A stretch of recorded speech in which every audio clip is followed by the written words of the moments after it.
Thank you best of wishes. बस आपकी दुआएं चाहिए, आपका साथ चाहिए यहाँ पे कुछ थोड़ा काम करने के लिए। थैंक यू हमारे थैंक यू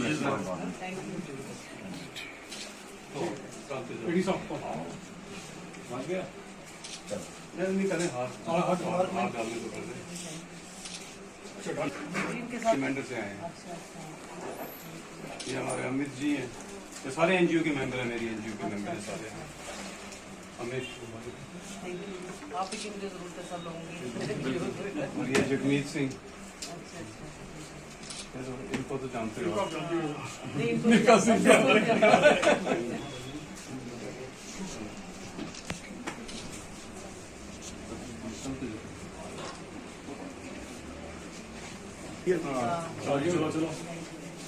चलो चलो संजय रैना, इनका नाम भी संजय रैना है।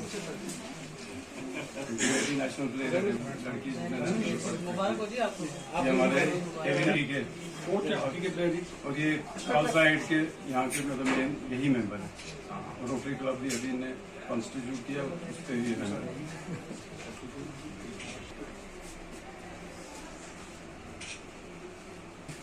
चलो कोई साहब आप आओ।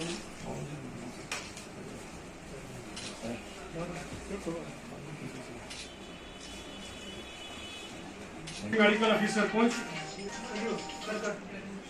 एमडी भांडे मेमोरियल ट्रस्ट के चेयरमैन सलीम जहांगीर भांडे साहब, दोस्त मेरे क्लास फेलो हमें गाइड करने वाले सूरी साहब, की मेरे भाई कोई साहब, और डॉक्टर भट्टी साहब ने जितनी कौम की सेवा की, जितनी इम्प्लाइज की सेवा की, उसका रिजल्ट आज आपके सामने है।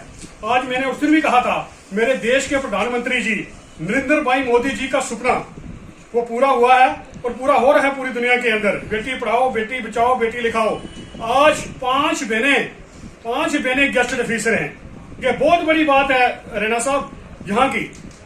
भट्टी साहब ने जो सेवा की, डॉक्टर शमीम जी, मैं इनकी बात कहूँ, पहली फीमेल जिन्होंने ब्लॉक मेडिकल ऑफिसर मंडी, पहली female deputy chief medical officer Poonch, पहली फीमेल मेडिकल सुपरिटेंडेंट डिस्ट्रिक्ट अस्पताल पुंछ, और पहली female chief medical officer Rajouri, और पहली फीमेल जो है कि चीफ मेडिकल ऑफिसर जो है पुंछ। ये बहुत बड़ी बात है। ये देश की जो मैं कह रहा हूँ, देश में काम करने का यह नतीजा मिला है। एनजीओ 2006 में जो वजूद में आई थी, उसकी तरफ से अपने जितने भी मेंबरान हैं, डॉक्टर साहिबा मैम का मैं उनका वेलकम करते हैं पुंछ की धरती पे, और ये उम्मीद करते हैं कि ये गरीब गुरबा जो इनकी लेगेसी में है, जो इनके वालिद साहब ने अपने दौरे इक़्तिदार जब वो यहाँ पे ब्लॉक मेडिकल ऑफिसर रहे, डिफरेंट ब्लॉक्स में, यहाँ मेडिकल स्टूडेंट यहाँ पे पुंछ में रहे, राजौरी में रहे, चीफ मेडिकल ऑफिसर रिटायर हुए, जो उनके फुटप्रिंट्स हैं, तो हमें उम्मीद है कि ये उनके फुटप्रिंट्स को फॉलो करते हुए लोगों की यहाँ पे खिदमत करेंगे। और जो भी जो खला अगर कहीं कमी पेशी हर डिपार्टमेंट में मैम होती हैं, तो मुझे उम्मीद है कि उनको भी आप रेक्टिफाई करने की कोशिश करेंगे। और जहाँ आपको हमारे जैसी और भी एनजीओज पुंछ के अंदर काम करती हैं, जो हम मिल के जितने भी एनजीओज हैं हमारी, we are at your back. जब भी आप हमें कॉल करेंगे, हम आपके पीछे खड़े हैं। और मैं कुछ सजेशन जो मेरी तरफ से, अपनी एनजीओ की तरफ से, on behalf of society of the Poonch, मैं I want to put for before you. यहाँ पे जैसे हम पुंछ की बात करें, एम्बुलेंस के बड़े इश्यूज रहते हैं यहाँ पे। जब भी कोई यहाँ पे कोई पेशेंट जिसको शिफ्ट करना पड़ता है यहाँ जम्मू में या राजौरी में, तो एम्बुलेंस की अक्सर यहाँ पे एक रहती है प्रॉब्लम के जो असद रसूख वाला आदमी होता है, तो उसको एम्बुलेंस जल्दी प्रोवाइड हो जाती है। इवन के उसको फ्यूल भी जो भी है फ्यूल वो भी डिपार्टमेंट उसको देता है। तो जो एक गरीब जो बाहर से मंडी ब्लॉक दूर से या हमारा बालाकोट से, यहाँ पीछे सोमकोट के इलाके दूर दराज से जितने भी लोग आते हैं, यहाँ पे उनकी सुनवाई कम होती है। I am a very outspoken person, इसको आप अदरवाइज नहीं लेंगे, it is a healthy criticism. तो मुझे लगता है कि ये आने वाले वक्तों में आपकी निगरानी में इन चीज़ों का आप अजाला करेंगे। और एक चीज़ और, 108 एक एम्बुलेंस है, क्योंकि मैं भी, आपको पता है, मैं भी एक सोशल एक्टिविस्ट हूँ अपने डिपार्टमेंट के अलग। मैं और भी काम करता हूँ, जम्मू में 108 हो, हम वहाँ पे भी लोगों की जहाँ तक हमारी कोशिश होती है, जो हमारे असर रसूख में होता है, तो 108 हम वहाँ भी दिलाते हैं। तो लेकिन 108 108 का मैंने 108 अगर आप यहाँ पे आएगी तो नहीं जिसको जम्मू नहीं जाना है रजौरी हम छोड़ेंगे। और दूसरी मैम एक और प्रॉब्लम है, कोई पेशेंट होते हैं कि वो कहीं पे अगर किसी ने बोला कि मैं सोला में जाना चाहता हूँ या मैं श्रीनगर में, तो उसको यहाँ पे जबरदस्ती रजौरी में भेजा जाता है। तो ये कुछ चीजें हैं, क्योंकि जो पेशेंट हैं या पेशेंट के जो अटेंडेंट हैं उन्होंने देखना कि हम अपने पेशेंट का इलाज बेहतर इलाज कहाँ करवा पाए।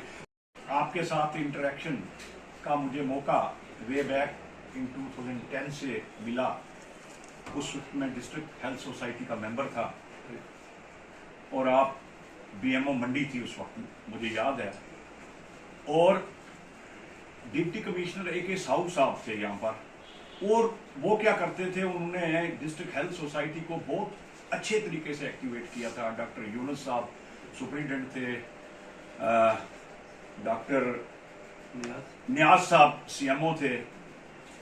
तो हम सभी लोग जो हैं एक्टिवली डिस्ट्रिक्ट हेल्थ सोसाइटी की जो मीटिंग होती थी, मेरे ख्याल हर 3 महीने के बाद DC ऑफिस में वहां पर इंटरेक्शन होता था। और वहां पर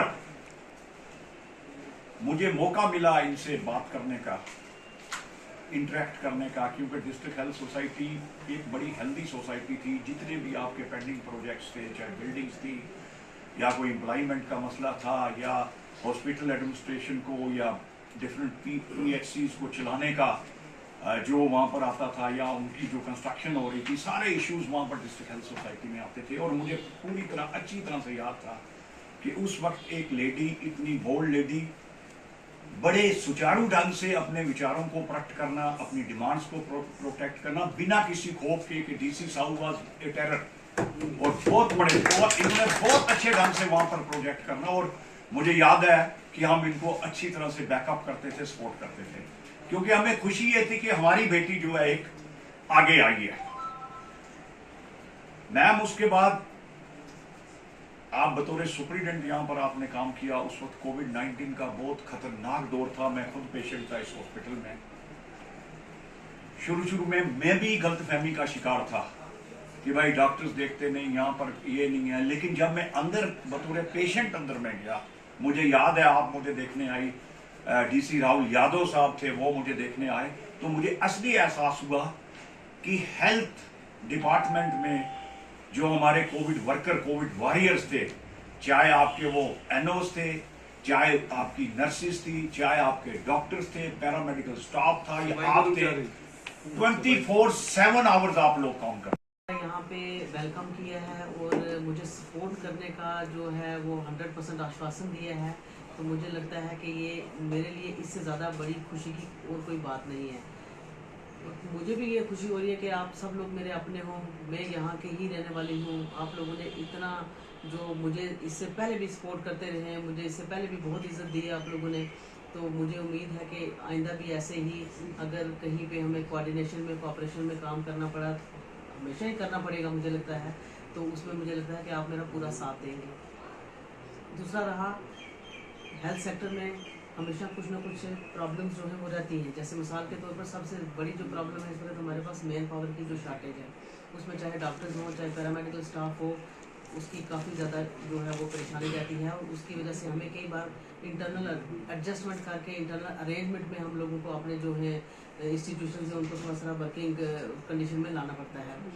तो उसमें थोड़ा सा ये रहेगा कि जब भी मतलब हम लोग तो एवरी मंथ जो है अपनी ये वैकेंसीज वगैरह भेजते रहते हैं ऊपर हायर अथॉरिटीज़ की तरफ कि भाई आप यहाँ पे हमें फलां जगह पे ये प्रॉब्लम है, वहाँ पे ये डॉक्टर्स दे दो या पैरामेडिकल स्टाफ वगैरह दे दो। वो हम लोग हमेशा करते रहते हैं और वो भी पूरी कोशिश करते हैं, हमारे एडमिनिस्ट्रेशन जो हायर अथॉरिटीज़ वगैरह हैं वो भी करते रहते हैं पूरी कोशिश कि जहाँ पे कमी हो तो वहाँ पे किया जाए। जैसे मैं रात को अभी वहाँ पे गई थी सुरनकोट में, अचानक ही मैं सरप्राइज विजिट पे चली गई थी। वहाँ पे हमारा सर्जन एक ही था, उसकी ट्रांसफ़र होगी, वो रिलीव होकर यहाँ पे डिस्ट्रिक्ट हॉस्पिटल पुंछ में आया।